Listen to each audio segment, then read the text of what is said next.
절대 눈가리개를 벗기지 마시오. 사람들이 미친 아이라 욕하며 돌을 던졌던 동자승. 눈을 가린 아이가 붓을 휘두르자 밝혀지는 진실들. 붓끝이 허공을 갈랐다. 쉭. 바람을 찢는 소리가 날카롭게 고막을 파고들었다. 종이에 닿아야 할 붓털은 먹물을 흠뻑 머금은 채 허공에서 미친 듯이 춤을 추었다. 튀어오른 검은 먹방울들이 눈 덮인 하얀 마당 위로 핏자국처럼 후두둑 떨어졌다.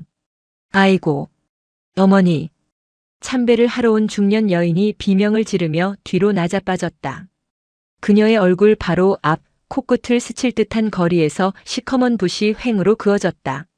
조금만 더 가까웠다면 살이 터지고 먹물이 피와 섞였을 것이다.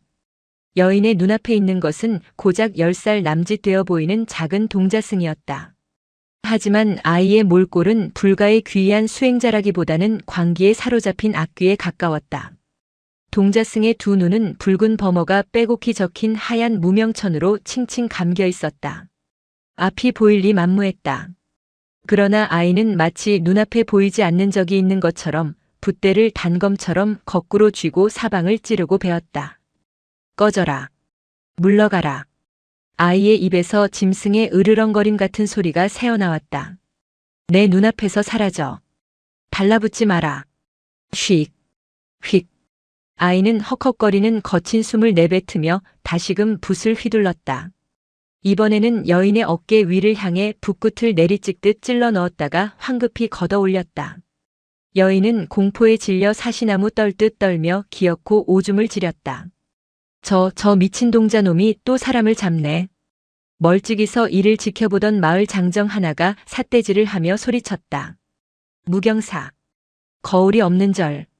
이 깊은 산속의 절은 본래 영험하기로 소문난 곳이었으나 저 동자승 무명이 나타난 뒤로는 흉흉한 소문만이 감돌았다. 사람들은 수군거렸다. 주지 스님이 노망이 들어서 미친 아이를 데려다 놓았다고. 저 아이는 수행을 하는 게 아니라 찾아오는 신도들에게 저주를 퍼붓고 있는 것이라고. 스님, 주지 스님, 제발 나와보시오. 오줌을 지린 여인의 남편이 씩씩거리며 법당 문을 발로 찼다. 내 마누라한테 붓질을 해? 저게 중이요? 사람 잡아먹는 귀신이지. 소란 속에서도 동자승 무명은 멈추지 않았다. 아이는 식은 땀을 비오듯 흘리며 보이지 않는 무언가와 사투를 벌이고 있었다.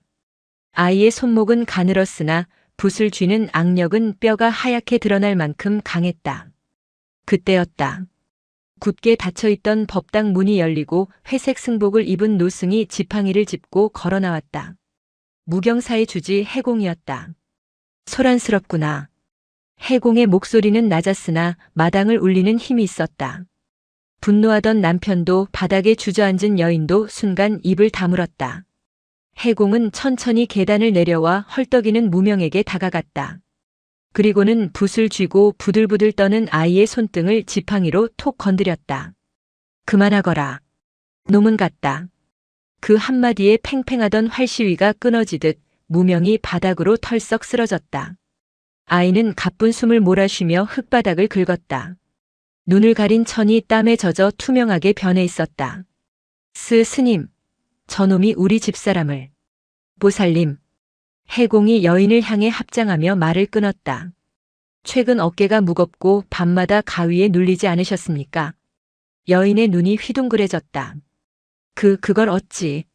이제 괜찮을 겁니다. 묵은 체증이 내려가듯 오늘 밤부터는 편안하실 겁니다. 해공은 쓰러진 무명을 업었다. 축 늘어진 아이의 손에서 붓이 힘없이 툭 떨어졌다. 사람들은 멍하니 그 뒷모습을 바라보았다. 여인은 떨리는 손으로 자신의 어깨를 만져보았다. 기분 탓일까? 바위 덩어리를 얹어놓은 듯 짓누르던 통증이 씻은 듯이 사라져 있었다. 먹물이 튄 자리는 마치 부적처럼 검게 얼룩져 있었다. 사람들은 보지 못했다. 무명이 휘두른 붓이 여인의 어깨에 매달려 있던 시커먼 손을 베어버렸다는 것을, 그 잘려나간 손이 검은 연기가 되어 흩어졌다는 것을, 오직 눈을 가린 아이만이 그 지옥도를 보고 있었다. 무명은 태어날 때부터 울지 않았다. 대신 눈을 뜬 채 허공을 응시하며 낄낄거렸다. 산파는 아이의 눈동자가 기이할 정도로 검고 깊어 마치 우물 속을 들여다보는 것 같아 소름이 끼친다고 했다. 아이가 말을 배우기 시작했을 때 부모는 공포에 질렸다. 엄마, 목에 줄이 있어. 아빠, 뒤에 젖은 여자가 엎여 있어. 무명의 눈은 유관이 돼 세상의 껍데기가 아닌 이면을 보는 눈이었다. 사람의 얼굴 위로 겹쳐 보이는 원한, 욕망, 그리고 죽은 자들의 잔재. 길을 걸으면 멀쩡한 사람이 걸어오는 것이 아니라 목이 잘린 귀신이나 내장이 쏟아진 아귀들이 사람들 틈에 섞여 걷는 것이 보였다. 세상은 아이에게 지옥 그 자체였다. 결국 부모는 미쳐버릴 것 같은 공포를 견디지 못하고 아이를 산속 깊은 무경사 앞에 버리고 도망쳤다. 그때 아이의 나이 고작 5이었다. 물을 마셔라. 해공이 나무 그릇을 내밀었다. 방 안은 어두웠다. 촛불 하나 켜지 않은 방이었지만 무명에게는 대낮보다 밝고 시끄러웠다. 눈을 감아도 눈꺼풀 안쪽으로 형상들이 뚫고 들어왔기 때문이다. 무명은 떨리는 손으로 물그릇을 받아 마셨다. 스님, 말해보거라. 오늘은 끈이 너무 질겼습니다. 먹물이 닿아도 잘리지 않고 뱀처럼 꿈틀거렸습니다. 무명이 눈을 가린 천 위를 더듬었다. 이 천은 해공이 티베트 고승에게서 받아온 것으로 강력한 결계가 새겨져 있었다. 이 천으로 눈을 가려야만 비로소 세상의 끔찍한 형상들이 차단되었다. 하지만 완전히 막을 수는 없었다. 천을 두르면 세상의 형태는 사라지고 오직 검은 끈들만이 보였다. 사람과 사람 사이, 혹은 사람과 귀신 사이를 잇는 인연의 끈. 업보의 고리. 무명이 붓을 휘두르는 것은 칼춤이 아니었다. 사람들의 몸을 휘감고 조여오는 악한 기운의 연결고리를 끊어내는 필사적인 몸부림이었다. 너는 붓으로 베는 것이 아니다. 해공이 아이의 머리를 쓰다듬었다. 거친 손길이었지만 온기가 담겨 있었다. 마음으로 베는 것이다. 내가 보는 그 끈은 실체가 없으나 실제하는 것. 오직 너의 연민만이 그 끈을 끊을 수 있다. 사람들은 저를 미쳤다고 합니다. 무섭다고 합니다. 무명의 목소리가 젖어들었다. 도와주려 했을 뿐인데 돌아오는 것은 돌팔매질과 욕설뿐이었다. 상관없다. 너는 내가 해야 할 일을 할 뿐이다. 그들이 알든 모르든 누군가는 그 더러운 끈을 끊어주어야 숨을 쉴 수 있으니. 해공은 알고 있었다. 이 아이의 운명이 얼마나 가혹한지. 육안을 뜨면 미쳐버리고 눈을 가리면 평생 오해 속에서 살아야 한다. 하지만 아이에게는 선택지가 없었다. 붓을 놓는 순간 아이의 눈에 보이는 세상이 아이를 집어삼킬 것이기 때문이었다. 그날 밤 무명은 잠들지 못했다. 절박 마을 쪽에서 거대한 검은 연기가 피어오르는 것이 심한에 잡혔다. 그것은 단순한 귀신 하나가 아니었다. 수십, 수백 개의 끈이 엉키고 설켜 거대한 덩어리를 이루고 있었다. 마치 살아있는 생물처럼 꿈틀대며 무경사를 향해, 아니 정확히는 무명을 향해 아가리를 벌리고 있었다. 온다. 놈들이 오고 있어. 무명은 본능적으로 붓을 움켜쥐었다. 마을의 괴질이 돌기 시작한 것은 무명이 여인의 어깨 위 끈을 베어낸 지 사흘 후부터였다.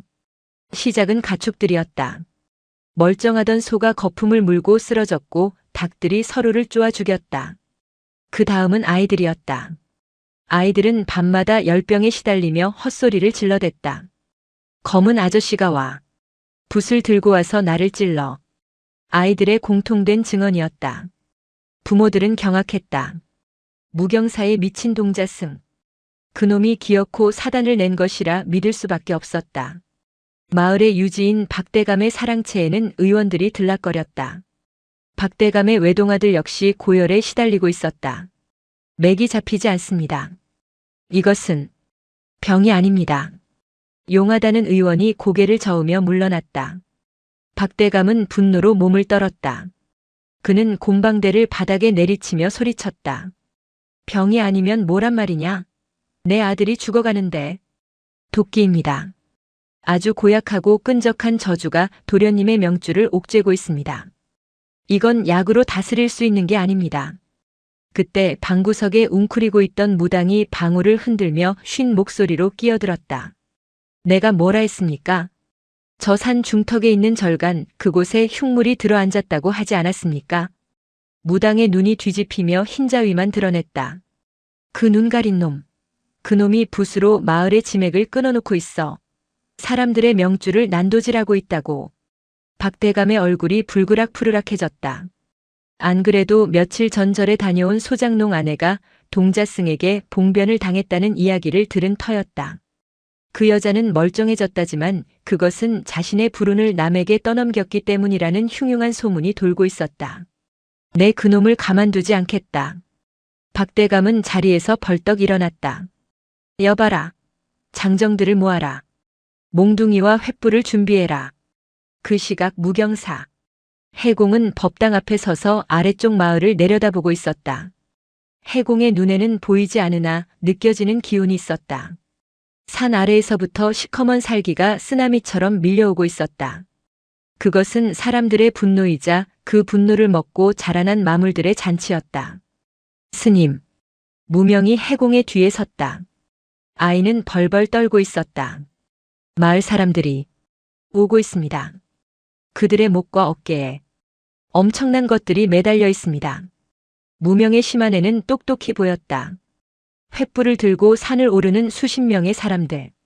그들의 등 뒤에는 그들보다 더 큰 그림자들이 찰거머리처럼 달라붙어 그들을 조종하고 있었다.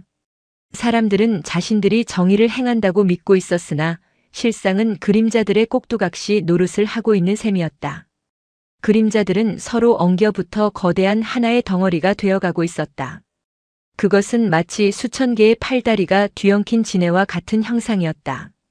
피해야 합니다. 저건 제 붓으로 감당할 수 없습니다. 무명이 뒷걸음질 쳤다. 공포가 아이를 잠식했다. 지금까지 보아온 잡귀들과는 차원이 달랐다. 저것은 이 마을의 오랜 원한과 오해, 그리고 이기심이 뭉쳐 만들어진 거대 악이었다. 하지만 해공은 지팡이를 고쳐 잡으며 단호히 말했다. 피하면 절이 불탄다. 절이 불타면 저 안에 봉인된 것들도 깨어난다. 해공은 무명을 돌아보았다. 무명아, 오늘이 내 수행의 고비가 될 것이다. 붓을 준비하거라. 못합니다. 무서워요. 저 사람들이 저를 죽일 거예요. 죽지 않는다. 내가 눈을 뜨지 않는 한. 해공의 목소리에 비장함이 서렸다. 산 아래에서 웅성거리는 소리와 함께 횃불의 행렬이 일주문을 통과하는 것이 보였다. 박대감의 고함 소리가 메아리쳐 올라왔다. 요승을 끌어내라. 그 눈 가린 괴물을 당장 내 앞에 대령해라. 무명은 울먹이며 허리춤에 차고 있던 붓을 꺼내 들었다. 손에 땀이 차붓대가 미끄러웠다. 아이는 입술을 깨물었다. 눈앞의 어둠 속에서 수백 개의 검은 끈들이 뱀처럼 혀를 날름거리며 자신을 향해 쇄도하고 있었다. 보지 마라. 마음으로만 보아라. 아이는 주문을 외우듯 중얼거리며 첫 발을 내디뎠다. 저놈을 끌어내. 당장. 박대감의 고함 소리가 무경사의 고요를 산산조각 냈다. 횃불의 붉은 빛이 법당의 단청을 어지럽게 하찼다. 수십 명의 장정들이 마당으로 들이닥쳤다. 그들의 눈은 횃불보다 더 붉게 충혈되어 있었고 입가에는 거품이 말라붙어 있었다. 마치 약에 취하거나 무언가에 홀린 사람들의 행색이었다. 해공 스님이 지팡이를 들어 앞을 막아섰다. 멈추시오. 이곳은 부처님의 도량입니다. 살기를 거두시오. 그러나 이성을 잃은 군중에게 노승의 외침은 들리지 않았다. 박대감 옆에 서 있던 건장한 왈패 하나가 몽둥이를 휘두르며 해공을 밀쳤다. 비켜라 이 땡중아. 내 놈도 한 패지. 해공이 힘없이 바닥으로 나뒹굴었다. 스님. 무명이 비명을 지르며 해공에게 달려가려 했다. 하지만 그 순간 거친 소나기가 무명의 뒷덜미를 낚아챘다. 짐승 썩은 내를 풍기는 사내였다. 이 요물단지. 내 놈이 붓질 한 번 할 때마다 우리 마을 애들이 죽어나간다지. 사내는 무명의 몸을 허공에 번쩍 들어올렸다. 아이의 작은 몸이 인형처럼 버둥거렸다. 아닙니다. 저는 그저. 닥쳐라. 내 놈의 그 눈 가리개 속에 뭘 숨기고 있는지 내가 봐야겠다. 사내의 다른 손이 무명의 얼굴을 덮고 있는 하얀 무명천을 움켜쥐었다. 안 돼. 그것만은 안 돼. 건드리지 마라. 바닥에 쓰러진 해공이 피를 토하듯 소리쳤다. 평소의 온화함은 온데간데 없고 공포에 질린 절규였다. 이 천을 벗기면 너희 모두 감당할 수 없다. 감당은 내 놈들이나 해라. 찍. 섬뜩한 파열음과 함께 무명의 눈을 가리고 있던 범어적힌 천이 뜯겨나갔다. 결계가 깨졌다. 그 순간 세상의 시간이 멈춘 듯 했다. 횃불의 일렁임도 사람들의 고함 소리도 정지했다. 허공에 들린 무명은 천천히 눈을 떴다. 아이의 눈은 흰자가 없었다. 눈동자 전체가 칠흑 같은 어둠으로 가득 차 있었다. 마치 깊이를 알 수 없는 심연 두 개가 사람들을 응시하는 것 같았다. 아! 무명의 입에서 인간의 것이라고는 믿기 힘든 찢어지는 비명이 터져나왔다. 아이는 사내의 손을 뿌리치고 바닥으로 떨어졌다. 그리고는 미친 듯이 자신의 두 눈을 손톱으로 긁어대기 시작했다. 안 보여. 안 보여. 너무 많아. 끄억. 피가 섞인 눈물이 아이의 볼을 타고 검게 흘러내렸다. 그것은 시작에 불과했다. 무명에게 천이 벗겨진 세상은 더 이상 인간의 세상이 아니었다. 사람은 없었다. 오직 고깃덩어리처럼 뭉친 붉은 욕망과 그 위에 덕지덕지 달라붙은 검푸른 악귀들만이 보였다. 박대감의 어깨 위에는 혀가 길게 늘어진 처녀 귀신이 목을 조르고 있었고 몽둥이를 든 사내의 등 뒤에는 머리가 깨진 아귀가 뇌수를 흘리며 매달려 있었다. 모든 소리가 증폭되어 들렸다. 원망하는 소리, 저주하는 소리, 살려달라는 비명소리. 수백, 수천 개의 목소리가 한꺼번에 고막을 뚫고 뇌를 파먹는 듯 했다. 꺼져. 다 꺼져. 무명은 바닥을 구르며 발광했다. 육안의 봉인이 풀리자 아이가 억누르고 있던 영적인 파장이 폭발하듯 터져나왔다. 그 파장은 아이를 둘러싼 사람들에게도 영향을 미치기 시작했다. 영적인 눈이 없는 일반 사람들에게도 그 형체들이 보이기 시작한 것이다. 으악. 이게 뭐야? 가장 먼저 비명을 지른 것은 무명의 천을 벗긴 사내였다. 그는 자신의 팔을 휘감고 올라오는 젖은 머리카락을 보았다. 아무것도 없어야 할 허공에서 시커먼 머리카락 뭉치가 솟아나와 자신의 팔을 올가매고 있었다. 이거 노란 말이야. 사내는 몽둥이로 자신의 팔을 내리쳤다. 우두둑 뼈가 부러지는 소리가 났지만 그는 멈추지 않았다. 공포가 고통을 집어삼켰다. 다른 사람들도 마찬가지였다. 마을 사람들의 눈에 서로의 모습이 기괴하게 비틀려 보이기 시작했다.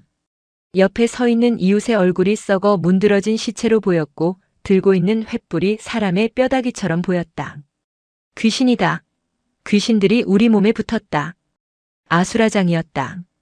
사람들은 허공에 대고 주먹질을 하거나 자신의 목을 조르는 보이지 않는 손을 떼어내려 안간힘을 썼다. 박대감은 뒷걸음질 치다 주저앉았다. 그의 눈앞에 오래전 소장료를 못 내어 맞아 죽은 김씨의 얼굴이 허공에 둥실 떠올랐다. 대감, 내 쌀 내놔. 내 목숨값 내놔. 김씨의 얼굴은 시커먼 연기로 이루어져 있었으나 그 표정만은 생생한 원독으로 일그러져 있었다. 연기 형상은 박대감의 목을 향해 스르르 다가왔다. 오지 마라. 저리 가. 박대감은 숨이 막혀 캑캑거렸다. 실제로 목에 밧줄이 감긴 듯 숨구멍이 조여들었다. 이것은 환각이 아니었다. 무명의 눈이 열리며 이승과 저승의 경계가 무너졌고 그 틈을 타 사람들의 업보가 실체화되어 그들을 공격하기 시작한 것이다. 절마당은 순식간에 생지옥으로 변했다. 사람들은 서로 엉켜 넘어지고 밟히며 보이지 않는 적과 싸우느라 피투성이가 되었다. 해공 스님은 흐릿해지는 정신을 붙잡고 무명에게 기어갔다. 아이는 거품을 물고 경련을 일으키고 있었다. 해공은 품속에서 낡은 염주를 꺼내 아이의 손목에 감았다. 무명아, 정신 차려라. 해공이 아이의 귓가에 대고 소리쳤다. 보이는 것에 먹히지 마라. 내가 주인이 되어야 한다. 붓을 잡아라. 스님, 너무 무서워요. 세상이 징그러워요. 안다. 지옥 같겠지. 허나 내가 멈추면 저들은 다 죽는다. 내가 저들의 끈을 끊어주어야 한다. 그때 박대감의 비명이 절규로 바뀌었다. 검은 연기 형상이 박대감의 입과 코를 완전히 막고 있었다. 그의 얼굴이 보라색으로 변해가고 있었다. 무명은 떨리는 눈꺼풀을 들어 올렸다. 칠흑 같은 눈동자에 박대감의 죽음이 비쳤다. 죽어 마땅한 자인가? 저자 때문에 많은 이가 고통받았다. 그냥 두면 인과응보가 될 것이다. 하지만 스님이 그랬어. 붓은 칼이 아니라 부적이라고. 무명의 손이 바닥을 더듬었다. 차가운 흙바닥 위로 먹물이 묻은 붓대가 잡혔다. 아이는 이를 악물고 일어섰다. 다리가 후들거렸지만 붓을 잡은 손에는 핏줄이 섰다.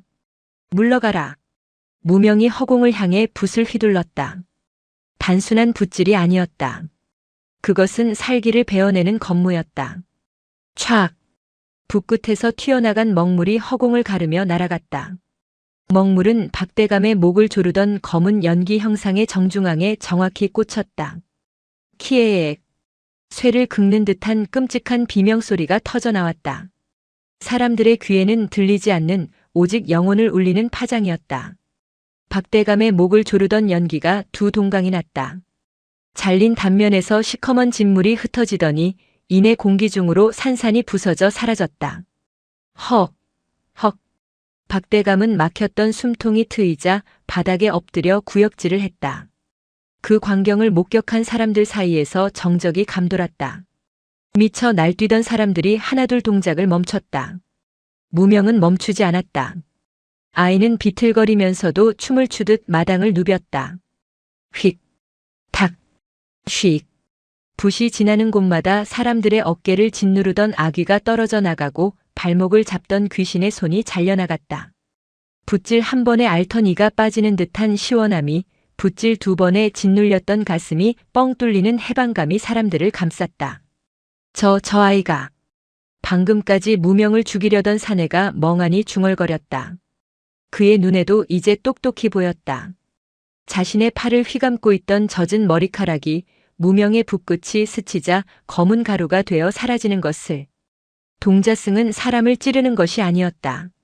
사람을 죽이려던 그것들을 찌르고 있었다. 우리를 구하고 있어. 누군가의 입에서 탄식이 흘러나왔다. 무명의 얼굴은 땀과 피 그리고 먹물로 범벅이 되어 있었다. 그러나 춤추는 아이의 몸놀림은 그 어느 때보다 처절하고 동시에 성스러웠다. 마지막 붓질이 허공을 가르고 무명은 그대로 앞으로 고꾸라졌다. 붓은 아이의 손에서 떨어지지 않았다. 마치 몸의 일부인 양 꽉 쥐어 있었다. 마당에는 거친 숨소리만이 가득했다. 지옥도가 사라진 자리에는 부끄러운 침묵만이 남았다. 새벽 예불 종소리가 울리지 않았다. 그러나 무경사 마당은 사람들로 가득 차 있었다. 어젯밤 난동을 부렸던 그 마을 사람들이었다. 누구 하나 입을 여는 자가 없었다. 그들은 마치 죄인처럼 고개를 숙인 채 밤새 어지럽힌 마당을 쓸고 닦았다. 부서진 문짝을 고치고 짓밟힌 화단을 정리했다. 박대감은 법당 앞 계단에 무릎을 꿇고 앉아 있었다. 그의 옆에는 최고급 산삼과 비단, 그리고 쌀가마니가 쌓여 있었다. 스님, 아이는 깨어났습니까? 박대감의 목소리는 갈라져 있었다. 하루 만에 10년은 늙어버린 듯한 얼굴이었다. 그는 어젯밤 자신의 목을 조르던 그 차가운 감촉을, 그리고 그것을 베어내던 어린 동자승의 처절한 몸짓을 잊을 수 없었다. 해공 스님이 탕약 그릇을 들고 나오다 멈춰섰다. 돌아가십시오. 아이가 안정을 취해야 합니다. 제발 한 번만 뵙게 해주십시오. 사죄라도 해야 제 마음이 편하겠습니다. 마음이 편하자고 하는 사죄는 사죄가 아닙니다. 그 또한 욕심입니다. 해공의 일갈에 박대감이 어깨를 떨었다. 그때 방문이 열리는 소리가 났다. 스님. 가늘고 쉰 목소리. 무명이었다. 아이는 다시 눈에 하얀 천을 감고 있었다. 해공이 밤새 찢어진 천을 기워 다시 묶어준 것이었다. 하지만 천 위로 배어나오는 붉은 기운은 전보다 더 짙어져 있었다. 무명아. 누워 있어야 한다. 보내주세요. 무명은 문설주를 잡고 위태롭게 서 있었다. 저분들. 등 뒤가 이제 깨끗합니다. 더는 볼 일이 없습니다. 그 말에 마당에 있던 사람들이 일제히 엎드려 울음을 터뜨렸다. 자신들을 죽이려 한다고 오해하고 돌팔매질을 했던 아이였다. 그런데 그 아이는 자신들의 등 뒤가 깨끗해졌다는 사실만을 확인하고 안도하고 있었다. 아이고, 스님, 우리가 죽을 죄를 지었습니다. 이 미천한 것들을 살려주셔서 고맙습니다. 통곡 소리가 산사를 메웠다. 박대감은 바닥에 머리를 쿵쿵 찌우며 오열했다. 자신이 누리던 부와 권력이 그 아이의 붓질 한 번에 날아간 악귀의 장난질에 불과했다는 사실이 그를 무너뜨렸다. 무명은 그 소란 속에서 조용히 문을 닫았다. 사람들의 감사가 아이에게는 들리지 않았다. 아이의 귀에는 아직도 어젯밤 들었던 악귀들의 비명소리가 환청처럼 맴돌고 있었기 때문이다. 사건은 일단락되었으나 무명은 변해 있었다. 아이는 붓을 잡으려 하지 않았다. 무서워요. 무명은 구석에 웅크리고 앉아 무릎에 얼굴을 파묻었다. 붓을 잡으면 또 보일까봐 무서워요. 천이 얇아진 것 같아요. 감고 있어도 빛이 들어와요. 해공은 침통한 표정으로 아이를 바라보았다. 봉인이 한번 강제로 뜯겨나간 탓에 아이의 영적 감각이 비정상적으로 예민해져 있었다. 예전에는 집중해야 보이던 것들이 이제는 숨만 쉬어도 느껴지는 지경이 된 것이다. 마치 얇은 종이 한 장을 사이에 두고 지옥과 맞대고 있는 형국이었다. 무명아, 내 그릇이 깨지려 하는구나. 해공은 붓 대신 빗자루를 아이 손에 쥐어주었다. 당분간 붓은 잡지 마라. 대신 마당을 쓸어라. 흙먼지 하나가 번뇌 하나다. 눈으로 보지 말고 빗자루 끝에 닿는 흙의 무게를 느껴라. 무명은 그날부터 하루 종일 마당만 쓸었다. 사람들은 무명을 도사라 부르며 칭송했지만 정작 무명은 바람 소리에도 깜짝 놀라 주저앉는 겁쟁이가 되어 있었다. 저를 찾는 사람들은 많아졌다. 소문을 듣고 온 병자들, 흉흉한 일을 겪은 상인들이 줄을 이었다. 하지만 해공은 모두 돌려보냈다. 이곳은 점집이 아닙니다. 아이는 무당이 아닙니다. 그러나 소문은 발보다 빨랐고 욕망은 두려움보다 질겼다. 어느 날 밤 화려한 가마 한 채가 은밀하게 산길을 올라왔다. 수행원들의 복장으로 보아 한양에서 온 높은 벼슬아치 집안이 분명했다. 가마에서 내린 것은 얼굴을 깊게 가린 젊은 부인이었다. 주지 스님을 뵙고자 합니다. 부인의 목소리에는 거절할 수 없는 위엄과 그보다 더 깊은 절박함이 서려 있었다. 부인은 류 씨라고 자신을 소개했다. 한양 명문가의 며느리였다. 그녀는 해공 앞에 큰 상자를 내려놓았다. 뚜껑이 열리자 황금 불상이 번쩍였다. 거두십시오. 저희는 재물을 바라는 곳이 아닙니다. 재물로 마음을 사려는 것이 아닙니다. 목숨값을 미리 치르는 것입니다. 류씨 부인은 떨리는 손으로 소매 자락을 걷어 올렸다. 하얀 팔목에는 시커먼 손자국이 선명하게 찍혀 있었다. 누군가 뼈가 부러질 정도로 강하게 움켜쥔 흔적이었다. 제 남편을 살려주십시오. 관아나 의원을 찾으셔야지요. 사람이 한 짓이 아닙니다. 부인의 눈에서 눈물이 주르륵 흘러내렸다. 밤마다 남편이 다른 사람이 됩니다. 목소리가 바뀌고 눈빛이 바뀝니다. 그리고는 저를 죽이려 합니다. 날이 밝으면 아무것도 기억하지 못합니다. 해공은 거절하려 했다. 무명의 상태가 온전치 않았기 때문이다. 그때 문 밖에서 빗자루질 소리가 뚝 멈췄다. 무명이 멍하니 마당에 서서 류씨 부인이 타고 온 가마를 바라보고 있었다. 빈 가마였다. 하지만 무명의 눈에는 빈 가마가 아니었다. 가마의 지붕 위에 갓을 쓴 사내의 형상이 앉아 있었다. 그런데 그 형상은 그림자가 없다. 아니, 자세히 보니 그림자가 없는 것이 아니었다. 가마 밑바닥으로 드리워진 그림자가 두 개였다.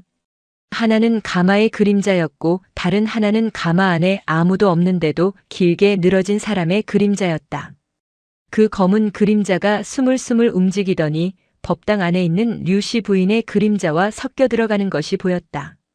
스님, 무명이 빗자루를 내던지고 법당 문을 열어젖혔다. 부인, 떨어지세요. 그림자가 먹고 있습니다. 그 순간 류씨 부인의 그림자가 불쑥 솟구쳐 올랐다. 바닥에 붙어 있어야 할 그림자가 입체적으로 일어나 부인의 목을 감아버린 것이다. 컥, 컥. 류씨 부인의 몸이 허공으로 붕 떠올랐다. 보이지 않는 밧줄에 목이 매달린 형상이었다.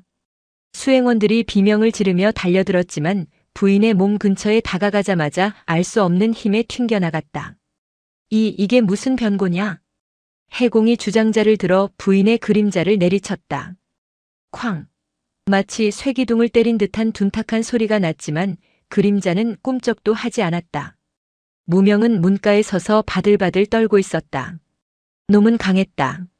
마을 사람들에게 붙어있던 잡귀들과는 차원이 달랐다. 놈은 원한이나 욕망 따위가 아니었다. 누군가 의도적으로 만들어 보낸 저주 그 자체였다. 부인의 그림자 속에서 기괴한 웃음소리가 흘러나왔다. 찾았다. 눈을 가진 아이. 그림자가 말을 했다. 무명의 머릿속이 하얗게 변했다. 놈은 부인을 죽이러 온 것이 아니었다. 부인을 미끼로 무명을 찾으러 온 것이었다. 살려. 줘. 류씨 부인의 얼굴이 검게 죽어가고 있었다. 무명은 본능적으로 자신의 허리춤을 더듬었다.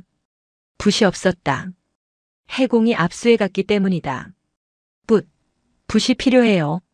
무명이 소리쳤다. 해공은 급히 불단 위에 올려두었던 무명의 붓을 던져주었다. 탁! 붓을 잡는 순간 무명의 손끝에 전율이 흘렀다. 두려움은 여전했다. 하지만 눈앞에서 사람이 죽어가는 것을 볼 수는 없었다. 무명은 심호흡을 했다. 눈을 감았다. 오히려 육안으로 보는 것보다 마음의 눈으로 보는 것이 더 선명할 때가 있었다. 놈의 약점은 어디인가? 그림자는 실체가 없다. 베어도 다시 붙는다. 그렇다면 놈이 나오는 구멍을 막아야 한다. 무명은 류씨 부인의 그림자가 시작되는 발밑을 노려보았다. 그곳에 아주 가느다란 실오라기 같은 검은 선이 외부로 연결되어 있었다. 저 선을 타고 누군가가 원격으로 그림자를 조종하고 있는 것이었다. 찾았다. 무명은 바닥을 박차고 뛰어올랐다. 허공을 가르는 붓질. 좌악. 먹물이 허공의 궤적을 그리며 날아가 부인의 발밑에 연결된 보이지 않는 끈을 정확히 타격했다. 툭. 끈이 끊어지는 소리는 경쾌했다. 동시에 부인의 목을 조르던 그림자가 힘을 잃고 바닥으로 스르르 녹아내렸다. 부인은 거친 숨을 몰아쉬며 바닥으로 떨어졌다. 하지만 끝이 아니었다. 끊어진 끈의 반대편, 즉 허공에서 시커먼 연기가 피어오르더니 사람의 얼굴 형상을 만들었다. 갓을 쓰고 도포를 입은 표독스러운 노인의 얼굴이었다. 건방진. 애송이 놈이 감히 내 술법을 파해. 환영 속의 노인이 무명을 노려보았다. 기억해두마. 내 반드시 내 누나를 뽑으러 다시 오겠다. 말을 마친 환영은 연기처럼 흩어졌다. 정적이 감돌았다. 해공은 땀에 젖은 무명을 부축했다. 상황은 심각했다. 이것은 단순한 퇴마가 아니었다. 무명은 방금 세상 밖 어딘가에 존재하는 강력한 주술사와 적이 되어버린 것이었다. 스님. 무명이 털썩 주저앉으며 해공의 옷자락을 잡았다. 저 할아버지. 눈이 넷이었어요. 뭐라? 눈동자가 2개씩 겹쳐 있었어요. 해공의 표정이 굳어졌다. 사목을 가진 주술사. 그것은 전설 속에나 나오는 사악한 방수를 익힌 자의 특징이었다. 산골 마을의 작은 절 무경사에 감당하기 힘든 먹구름이 몰려오고 있었다. 법당 안공기는 무거웠다. 류씨 부인은 창백한 얼굴로 몸을 떨고 있었다. 그녀의 목에는 방금 전 그림자에게 졸린 붉은 밧줄 자국이 흉터처럼 남아있었다. 그 노인은 누구입니까? 해공의 질문에 부인은 마른 침을 삼켰다. 저도 이름은 모릅니다. 다만 남편이 그자를 선생이라 부르며 상석에 모셨습니다. 2달 전 남편이 조정의 반대파들에게 탄핵을 받고 위기에 처했을 때 그 노인이 제 발로 찾아왔습니다. 부인의 회상에 따르면 노인은 스스로를 그림자를 꿰매는 자라고 칭했다. 그가 다녀간 뒤로 기이한 일이 벌어졌다. 남편을 공격하던 정적들이 하나둘 의문의 급사를 하거나 실성하여 관직에서 물러났다. 처음에는 남편도 기뻐했습니다. 허나 점차 남편의 눈빛이 변해갔습니다. 밤마다 서재에서 누군가와 대화를 나누는데 들어가 보면 아무도 없었습니다. 오직 그 노인이 남기고 간 검은 항아리 하나만 놓여 있었습니다. 항아리라. 해공이 짧게 신음했다. 그 항아리에서 검은 연기가 나와 남편의 코로 들어가는 것을 보았습니다. 제가 비명을 지르자 남편이 저를 보았는데 눈동자가. 부인은 말을 잇지 못하고 입을 틀어막았다. 무명이 조용히 입을 열었다. 2개였지요. 한눈에 눈동자가 2개씩. 부인이 고개를 끄덕였다. 해공은 자리에서 일어나 뒷짐을 지고 방 안을 서성였다. 사목. 고대 문헌에나 나오는 사악한 술법이다. 자신의 영혼을 쪼개어 타인의 몸에 심는 방식이지. 그 노인은 대감의 몸을 빌려 조정의 권력을 쥐락펴락하려는 것이다. 아니 이미 장악했을지도 모른다. 상황은 생각보다 심각했다. 무명이 끊어낸 그림자는 단순한 정찰병이 아니었다. 사목의 노인이 자신의 힘을 과시하고 류씨 부인의 입을 막기 위해 보낸 살수였다. 그자가 제 얼굴을 보았습니다. 무명이 자신의 눈 가리개를 만지작거렸다. 놈은 제가 여기 있다는 걸 압니다. 누나를 뽑으러 오겠다고 했습니다. 그래서 떠나야 한다. 해공이 단호하게 말했다. 이곳에 있으면 마을이 위험해진다.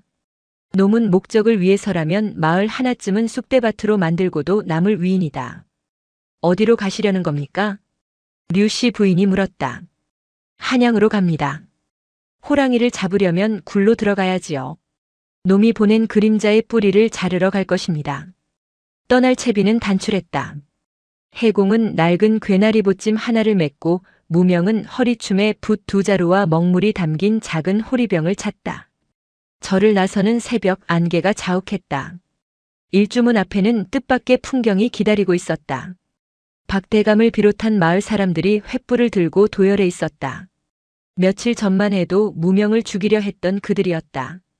스님, 가신다는 소식을 들었습니다. 박대감이 앞으로 나섰다. 그의 뒤에는 건장한 당나귀 1마리와 엽전 꾸러미가 실려 있었다. 저희가 지은 죄를 씻기에는 턱없이 부족합니다만 노자라도 보태게 해주십시오. 마음만 받겠습니다. 해공이 거절하려 하자 박대감이 바닥에 넙죽 엎드렸다. 제발 받아주십시오. 이 아이가 아니었다면 제 아들은 지금쯤 저 세상 사람이었을 겁니다. 제 목숨값이라 생각하시고 거두어 주십시오. 뒤이어 마을 안악들이 주먹밥과 말린 고기를 무명의 품에 안겨주었다. 아이들은 무명의 눈치를 보며 쭈뼛거리다가 사탕이며 엿을 슬그머니 손에 쥐어주고 도망쳤다. 무명은 얼떨떨한 표정으로 가득 찬 품을 내려다보았다. 사람들의 온기. 태어나 처음 느껴보는 낯선 감각이었다. 심한으로 보이는 사람들의 빛깔이 전과는 달랐다. 칙칙하고 끈적하던 욕망의 색이 거치고 은은하고 따뜻한 등불 같은 빛이 그들의 가슴 속에 켜져 있었다. 사람은 변할 수 있는 건가? 무명의 마음속 얼음장 같던 벽에 작은 균열이 생겼다. 잘 다녀오겠습니다. 무명이 처음으로 사람들을 향해 고개를 숙였다. 박대감은 눈물을 훔치며 당나귀의 고삐를 해공에게 넘겨주었다. 이 당나귀는 발이 빠르고 튼튼합니다.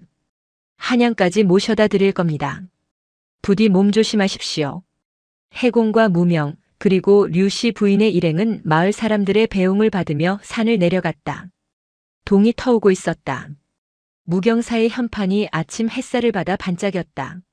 무명은 자꾸만 뒤를 돌아보았다. 자신의 유일한 안식처였던 곳.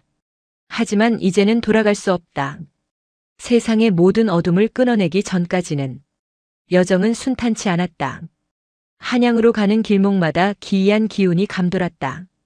주막에서 만난 사람들의 눈빛은 흐릿했고 곳곳에 이유를 알 수 없는 흉가가 늘어나 있었다.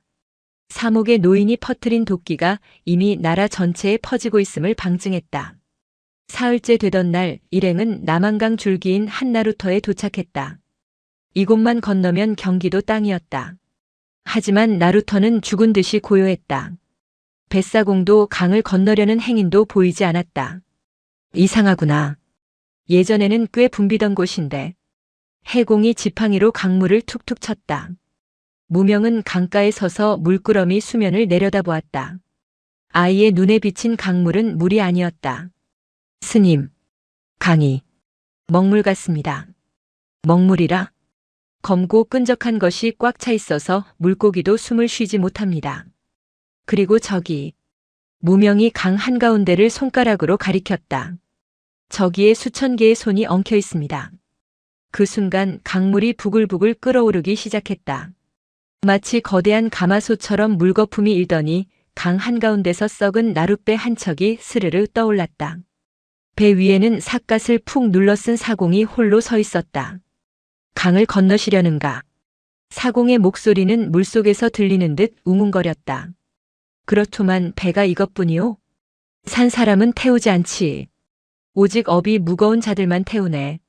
사공이 고개를 들었다. 삿갓 아래 드러난 얼굴은 뼈만 남은 해골이었다. 텅 빈 눈구멍에서는 시커먼 물이 줄줄 흘러내리고 있었다. 특히 눈 가린 동자승은 아주 비싼 값을 치러야 할 것이야. 사공이 노를 번쩍 들어 올렸다. 그러자 강물이 폭발하듯 솟구치며 수십 구의 물귀신들이 튀어올랐다. 모두 익사한 시체의 형상을 하고 있었으나 그들의 손에는 날카로운 뼈다귀 창이 들려 있었다. 함정이다. 무명아. 해공이 소리치며 당나귀를 뒤로 물렸다. 류씨 부인의 수행원들이 칼을 뽑아들고 앞을 막아섰지만 물귀신들의 움직임은 기괴할 정도로 빨랐다. 창 하나가 수행원의 어깨를 꿰뚫었다. 크악! 피비린내가 진동하자 귀신들이 더욱 광분하여 달려들었다. 무명은 떨지 않았다. 오히려 차분해졌다. 저들은 살아있는 사람이 아니다. 죽어서도 고통받는 원혼들이다. 누군가 저들을 강제로 깨워 조종하고 있다. 사목. 그놈 짓이다. 무명은 호리병의 뚜껑을 열었다. 진한 먹물 냄새가 코끝을 찔렀다. 아이는 붓을 호리병에 푹 담갔다가 꺼냈다. 길을 비켜라. 무명의 목소리가 낮게 깔렸다. 아이는 붓을 휘둘러 허공에 거대한 일직선을 그었다. 촤악! 먹물이 채찍처럼 늘어나며 달려드는 물귀신들의 허리를 훑고 지나갔다. 단순한 물리적 타격이 아니었다. 먹물이 닿은 자리는 마치 불에 탄 듯 치익 소리를 내며 타들어갔다. 꺄악! 귀신들이 비명을 지르며 물러났다. 하지만 강 한가운데의 사공은 끄떡없었다. 그는 기괴한 웃음소리를 내며 노를 물에 박았다. 고작 그 정도 붓질로 이 강의 원한을 끊을 수 있을 것 같으냐. 이 강바닥에는 억울하게 죽은 자들의 시체가 산을 이루고 있다. 사공이 노를 젓자 검은 강물이 해일처럼 일행을 덮쳐왔다. 피할 곳이 없었다. 뒤는 절벽이었고 앞은 죽음의 파도였다. 무명은 붓을 꽉 쥐었다. 도망치지 않는다. 스님이 말했다. 붓은 칼이 아니라 마음이라고. 이 강을 가로막은 거대한 슬픔과 원한, 그것을 위로하고 베어내야만 길이 열린다. 갈라져라. 무명이 붓을 머리 위로 치켜들었다가 있는 힘껏 강물을 향해 내리그섰다. 붓끝에서 검은 섬광이 번개처럼 뻗어나갔다. 화광. 강물이 쩍하고 갈라졌다. 마치 모세의 기적처럼 검은 물결이 양옆으로 밀려나며 강바닥이 드러났다. 하지만 드러난 강바닥은 흙이 아니었다. 수만 개의 해골이 촘촘히 박힌 하얀 뼈의 길이었다. 강물은 양옆으로 벽이 되어 솟구쳐 있었다. 검은 물벽 안에서는 수천 개의 손바닥이 유리에 눌린 듯 밖을 향해 아우성치고 있었다. 그러나 가장 끔찍한 것은 눈앞에 펼쳐진 길이었다. 강바닥은 진흙이 아니었다. 하얗게 바랜 뼈들이 촘촘히 박혀 거대한 모자이크를 이루고 있었다. 두개골, 갈비뼈, 정강이뼈가 서로 엉겨붙어 단단한 바닥을 형성했다. 이 강이 그동안 얼마나 많은 사람을 삼켰는지 보여주는 무덤이자 길이었다. 밟아야 한다. 해공이 낮게 은조렸다. 이들을 밟고 지나가야 산다. 주저하면 물벽이 무너진다. 무명은 마른 침을 삼켰다. 발을 내딛기가 두려웠다. 발밑에 해골들이 입을 벌리고 자신을 물어뜯을 것만 같았다. 첫 발을 떼어 해골의 이마를 밟았다. 바스락. 뼈가 부서지는 소리가 아니었다. 비명소리였다. 발바닥을 타고 서늘한 기운이 올라오더니 귓가에 속삭임이 들렸다. 무거워. 아파. 내가 뭔데 우리를 밟아. 너도 이리 와. 같이 썩자. 원혼들의 목소리였다. 무명의 다리가 후들거렸다.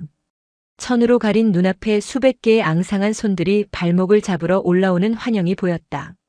듣지 마라. 해공이 주장자로 바닥을 쿵 찍었다.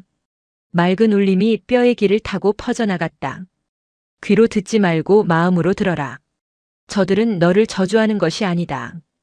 고통스러워 우는 것이다. 내가 가야 할 길은 저들을 베는 길이 아니라 위로하는 길이다. 무명은 입술을 깨물었다. 붓을 쥔 손에 힘을 뺐다.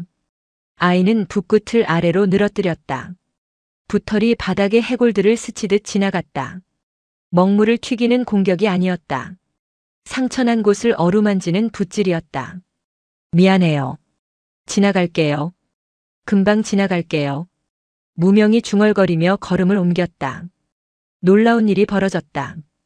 붓끝이 스친 해골들의 눈구멍에서 흐르던 검은 물이 멈추고 희미한 푸른 빛이 피어올랐다. 원망의 속삭임이 잦아들었다. 가거라. 가서 끝내다오. 저 괴물을 죽여줘. 원혼들이 길을 열어주었다. 발목을 잡던 손들이 사라지고 대신 무명의 발을 받쳐주는 느낌이 들었다. 일행은 물벽이 무너져 내리기 직전 간신히 강 건너편 언덕으로 기어올랐다. 뒤를 돌아보자 갈라졌던 강물이 거대한 소용돌이를 일으키며 다시 합쳐졌다. 백골의 길은 다시 검은 물 밑으로 잠겨들었다. 고맙습니다. 무명은 강을 향해 합장했다.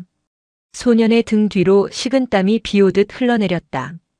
한양 숭례문 앞은 오가는 사람들로 북적였다.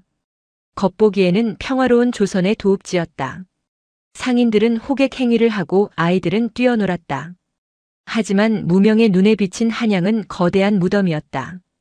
숨이 막혀요. 무명이 가슴을 움켜쥐었다. 한양의 하늘은 푸르지 않았다.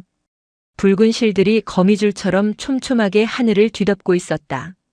그 실들은 마치 핏줄처럼 펄떡거리고 있었는데 모든 실이 한 곳으로 연결되어 있었다. 바로 궁궐과 그 옆에 고래등 같은 기와집. 류씨 부인의 남편 김판서의 집이었다.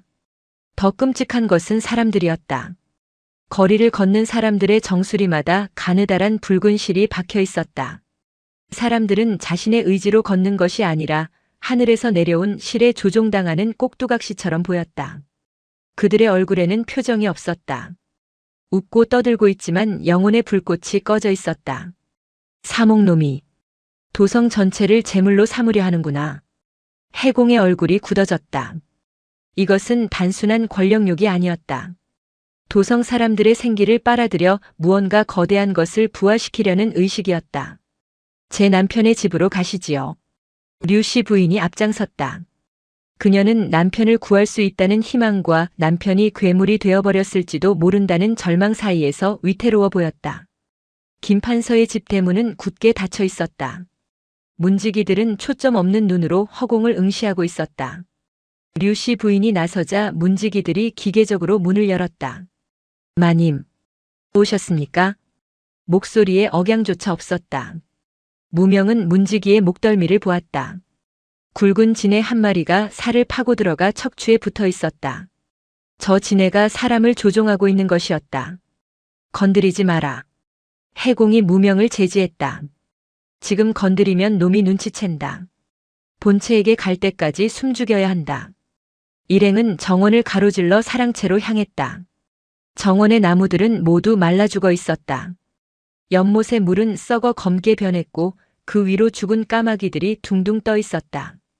생명이 살 수 없는 곳. 오직 죽음과 저주만이 숨쉬는 공간이었다. 사랑채 방문 앞에 다다랐을 때였다. 안에서 굵고 탁한 목소리가 흘러나왔다. 손님이 오셨구나. 먼 길 오느라 고생들 많았네. 방문이 스르르 열렸다. 방 안은 대낮인데도 어두컴컴했다. 창문이란 창문은 모두 두꺼운 천으로 가려져 있었다. 방 한가운데 화려한 보료 위에 한 사내가 앉아 있었다. 김판서였다. 그는 류씨 부인을 보며 인자하게 미소 지었다. 부인, 어딜 그리 쏘다니다 이제 오시오. 내 얼마나 기다렸는데. 류씨 부인은 남편의 모습에 안도하는 듯 했다. 겉보기에는 멀쩡해 보였기 때문이다. 하지만 무명은 구역질을 참느라 입을 틀어막았다. 무명의 눈에 보이는 김판서는 사람이 아니었다. 속이 텅 빈 가죽이었다. 내장도 뼈도 피도 없었다. 그 텅 빈 가죽 안을 가득 채우고 있는 것은 꿈틀거리는 검은 뱀들이었다. 그리고 그 뱀들이 다리를 튼 중심부 가슴팍 위치에 쭈글쭈글한 노인이 웅크리고 앉아 있었다. 노인은 김판서의 눈구멍을 통해 밖을 내다보고 있었다. 그런데 노인의 얼굴이 기괴했다. 이마에 2개, 양볼에 2개. 총 4개의 눈이 제각기 다른 곳을 보며 굴러가고 있었다. 사목. 전설 속의 요괴가 인간의 탈을 쓰고 앉아 있었다. 저 아이로구나. 김판서의 입이 움직였지만 목소리는 뱃속의 노인이 내는 소리였다. 내 그림자를 자르고 내 강물을 가른 당돌한 꼬마 녀석이. 김판서의 눈동자가 순식간에 뒤집히더니 검은 자위 2개가 겹쳐진 이중 동공이 드러났다. 강력한 압력이 방 안을 짓눌렀다. 류씨 부인이 비명을 지르며 주저앉았다. 해공 스님조차 지팡이를 짚고 휘청거렸다. 무명은 무릎이 꺾일 뻔했다. 공기가 납덩이처럼 무거웠다. 숨을 쉴 때마다 폐가 찢어질 것 같았다. 이것은 무공이나 완력이 아니었다. 순수한 악의가 형체화된 영합이었다. 내 눈. 김판서가 자리에서 일어났다. 그의 그림자가 방 전체를 덮을 만큼 거대하게 부풀어 올랐다. 그 눈이 탐나는구나. 내 4개의 눈으로도 보지 못하는 세상을 내 놈은 보고 있구나. 이리 오너라. 내 그 눈을 가져야겠다. 그림자 속에서 수십 개의 검은 촉수가 튀어나와 무명을 향해 쇄도했다. 피해라. 해공이 염주를 던져 촉수를 막아보려 했지만 염주는 닿자마자 바스라져 가루가 되었다. 무명은 도망칠 수 없었다. 다리가 바닥에 붙은 듯 움직이지 않았다. 촉수 하나가 무명의 목을 감으려는 찰나. 팍! 무명이 반사적으로 허리춤에서 붓을 뽑아 올렸다. 생각하고 한 행동이 아니었다. 붓이 스스로 움직인 듯 했다. 붓끝이 허공에 원을 그렸다. 치익! 무명의 주변으로 둥근 먹물 결계가 쳐졌다. 촉수들이 결계에 부딪히며 타는 냄새와 함께 튕겨나갔다. 호! 김판서의 몸속에 있는 노인이 흥미롭다는 듯 혀를 찼다. 단순한 영안이 아니구나. 내 놈의 붓에는 무엇이 깃들어 있는 거냐? 무명은 붓을 양손으로 움켜쥐고 김판서를 노려보았다. 아니, 그 속에 웅크린 사목을 노려보았다. 당신, 혼자가 아니야. 무명의 목소리가 떨렸다. 당신 몸속에 수천 명 있어. 그들을 먹고 커진 거야. 사목이 낄낄거렸다. 그 웃음소리는 방 안의 촛불을 모두 꺼트릴 만큼 음산했다. 그래. 이 나라는 내 밥상이다. 왕도 신하도 백성도 모두 내 먹잇감이지. 헌데 내 놈이 감히 내 식사를 방해하러 왔느냐? 남편을 돌려줘요. 류씨 부인이 울부짖으며 달려들려 했다. 오지 마세요. 무명이 소리쳤지만 늦었다.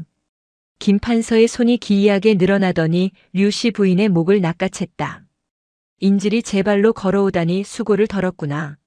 사목은 부인을 한 손으로 들어올린 채 무명을 보며 비릿하게 웃었다. 자, 선택해라. 붓을 꺾고 내 눈을 바치겠느냐, 아니면 이 여자의 목이 꺾이는 꼴을 보겠느냐? 무명의 손에서 붓이 파르르 떨렸다.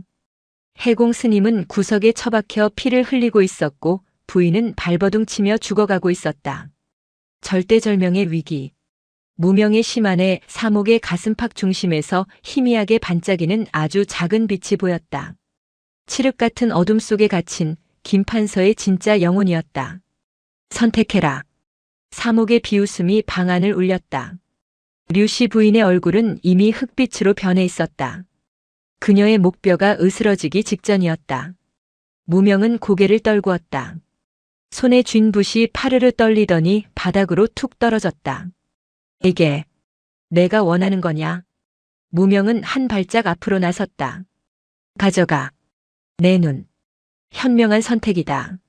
사목은 흡족한 듯 류씨 부인을 바닥으로 내동댕이 쳤다. 부인은 캑캑거리며 기절했다. 사목은 탐욕스러운 눈빛으로 무명에게 다가왔다. 자, 눈가리개를 풀어라. 내 친히 그 영롱한 눈알을 받아주마. 무명은 천천히 손을 들어 눈 뒤에 매듭을 풀었다. 스르르. 하얀 천이 바닥으로 떨어졌다. 드러난 무명의 눈. 칠흑 같은 어둠이 담긴 그 눈이 사목을 정면으로 응시했다. 아름답구나. 그 깊은 심연이 내 배를 채워주겠어. 사목의 손가락이 무명의 눈을 향해 뻗어왔다. 날카로운 손톱이 각막에 닿으려는 찰나였다. 그런데 할아버지. 무명의 입꼬리가 살짝 올라갔다. 내 눈을 가져가려면 내 마음도 가져가야 하는데. 뭐라? 붓은 꺾었어. 하지만 먹물은 아직 내 안에 있어. 무명의 눈동자 안에서 검은 액체가 왈칵 쏟아져 나왔다. 피눈물이 아니었다. 그것은 무명의 영혼을 태워 만든 세상에서 가장 진한 신묵이었다. 쾅! 무명의 눈에서 뿜어져 나온 검은 기운이 사목의 눈을 정통으로 타격했다. 크악! 사목이 비명을 지르며 뒷걸음질 쳤다. 4개의 눈 중 2개가 검은 기운에 덮여 타들어가고 있었다. 이놈이 감히 속임수를. 속인 게 아니야. 눈을 원한다며? 그래서 보여준 거야. 내가 보는 지옥을. 무명의 심 안에 담긴 세상의 고통, 원망, 슬픔. 그 엄청난 무게의 감정이 사목의 정신 속으로 흘러들어갔다. 남의 고통을 먹고 사는 악귀라 할지라도 순수한 비탄의 무게는 감당하기 힘든 독이었다. 건방진 놈. 내 너를 찢어발기겠다. 사목이 폭주했다. 김판서의 몸이 기괴하게 비틀리더니 등 뒤에서 수백 개의 검은 팔이 솟아나와 무명을 덮쳤다. 무명은 피하지 않았다. 아니 피할 수 없었다. 방금 쏟아낸 일격으로 기력이 다해 서 있기도 힘들었다. 그때였다. 옥만이 밤매훔. 구석에 쓰러져 있던 해공 스님의 목소리가 들렸다. 해공은 피를 토하면서도 가부좌를 틀고 앉아 합장을 하고 있었다. 무명아, 보아라. 해공의 몸에서 황금빛 광채가 뿜어져 나와 사목의 검은 팔들을 막아 세웠다. 저자는 괴물이 아니다. 저자 또한 인연의 찌꺼기가 뭉쳐진 가여운 중생이다. 미워하지 마라. 미워하면 배지 못한다. 해공의 목소리가 무명의 머릿속을 맑게 울렸다. 무명은 다시 눈을 떴다. 사목의 공격이 멈춘 찰나의 순간 아이의 눈에 김판서의 몸을 올가매고 있는 단 하나의 끈이 보였다. 그동안 보았던 수많은 끈들과는 달랐다.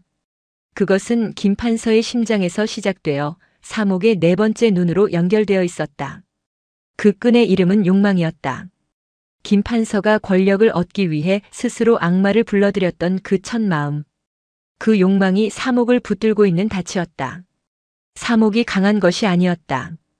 김판서가 그를 놓아주지 않고 있는 것이었다. 놓아주세요. 무명은 허공에 손을 뻗었다. 붓은 없었다. 하지만 아이의 손가락 끝에 해공 스님의 황금빛 기운과 자신의 검은 기운이 섞여 맺혔다. 당신은 이미 충분히 가졌잖아요. 무명의 목소리가 김판서의 영혼에게 닿았다. 어둠 속에 웅크리고 있던 김판서의 본래 영혼이 고개를 들었다. 그는 울고 있었다. 권력의 정점에서 느꼈던 허무함과 가족을 해치려 했다는 죄책감이 그를 짓누르고 있었다. 도와. 다오.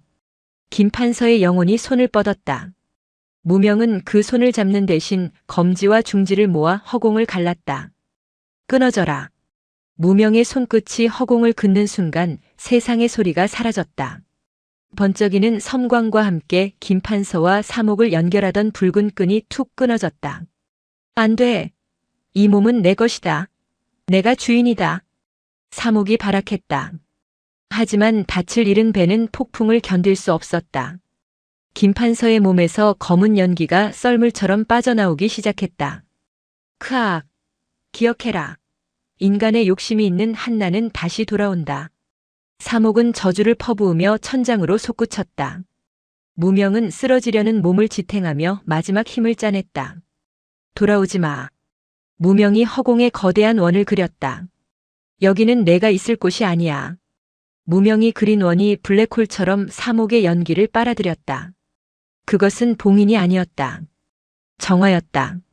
사목의 검은 연기는 원 안으로 빨려 들어가며 하얀 나빗대로 변해 흩어졌다.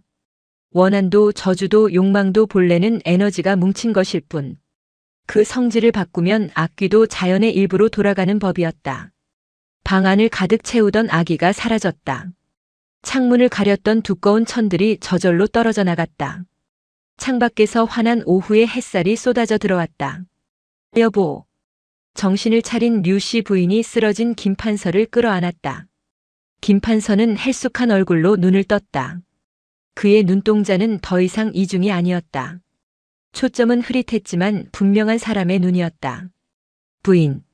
내가 무슨 짓을. 김판서와 류씨 부인은 서로를 부둥켜 안고 오열했다. 해공 스님은 벽에 기대어 그 모습을 보며 빙긋이 미소 지었다. 그리고 무명은 바닥에 떨어진 자신의 하얀 눈가리개를 주워들었다. 아이의 눈은 다시 닫혀 있었다. 계절이 2번 바뀌었다. 다시 겨울이었다. 무경사 마당에는 하얀 눈이 소복이 쌓여 있었다. 고즈넉한 산사의 빗자루질 소리만 들려오다 이내 정적이 흘렀다. 준비되었느냐? 해공 스님의 목소리에 마당 한가운데 선 작은 아이가 고개를 끄덕였다. 무명이었다. 아이는 여전히 붉은 범어가 적힌 하얀 천으로 눈을 가리고 있었다. 키가 한 뼘쯤 자랐고 승복은 해져 있었다. 손에는 다시 붓이 들려 있었다. 시작하거라. 무명이 붓을 들어 올렸다. 눈을 가린 아이가 춤을 추기 시작했다. 예전의 춤이 살기 어린 칼춤이었다면 지금의 춤은 바람을 타는 버들가지처럼 유려했다.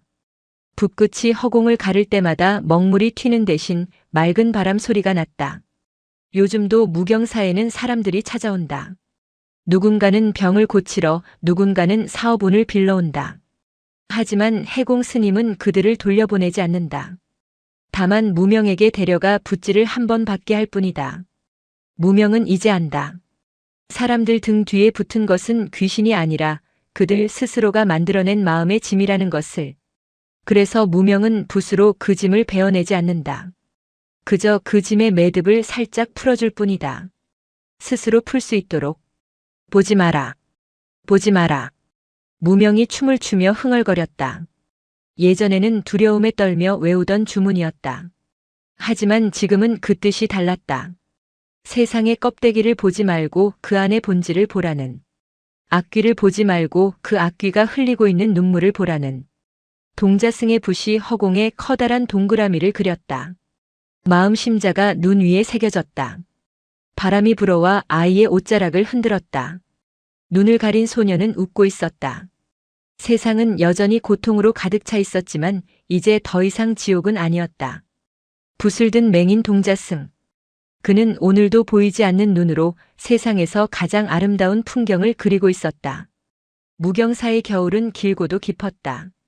그러나 눈이 녹아내린 처마 끝에서 물방울이 떨어지는 소리가 들릴 때쯤 절의 공기는 분명히 달라져 있었다.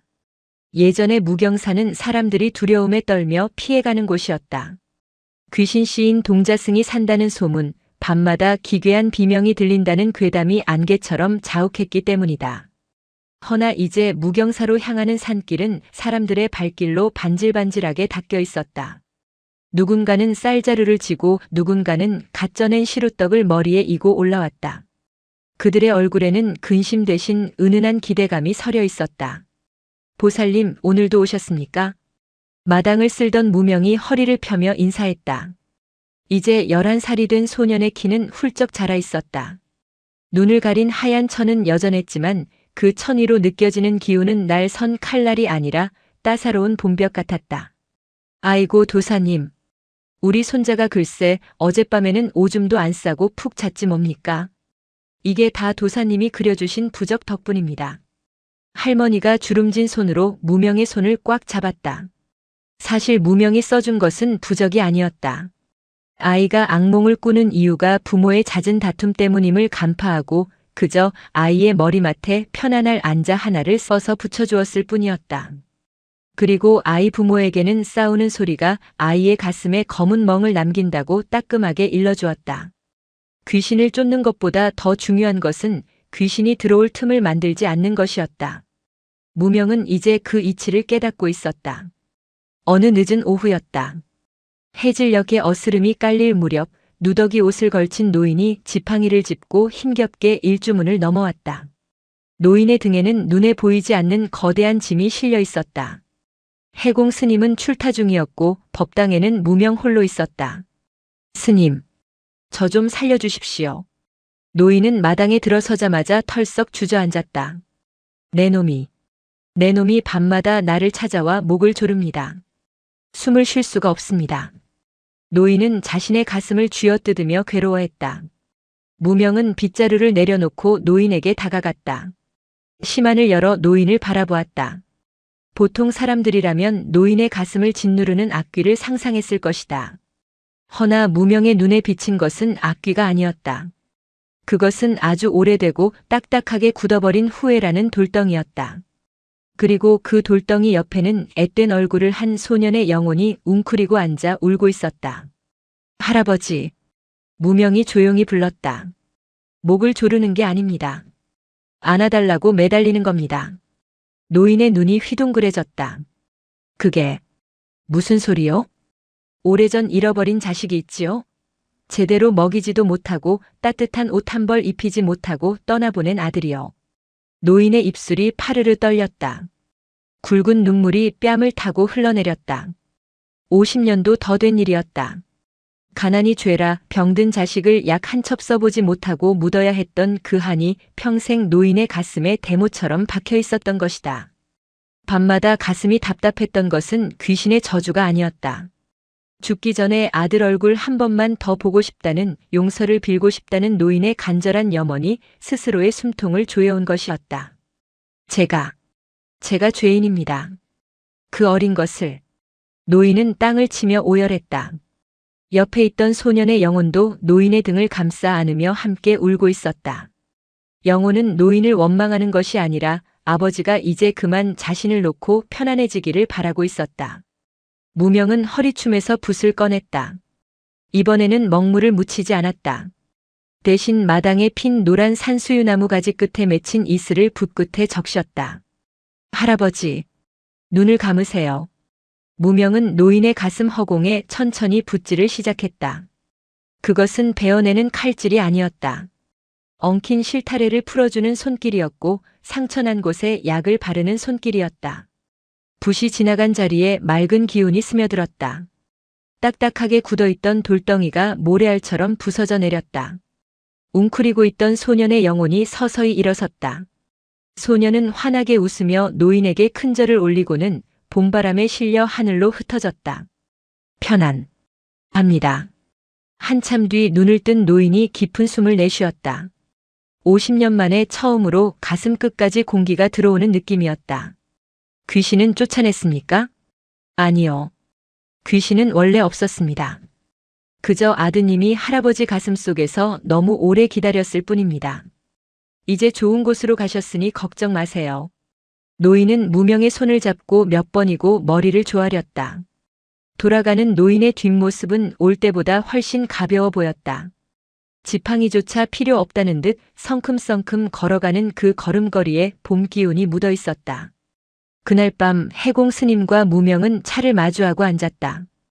달빛이 창호지 문을 은은하게 비추고 있었다. 무명아. 예, 스님. 너는 이제 붓이 무겁지 않느냐? 해공의 물음에 무명은 잠시 침묵했다. 예전에는 붓이 천근만근 무거웠다.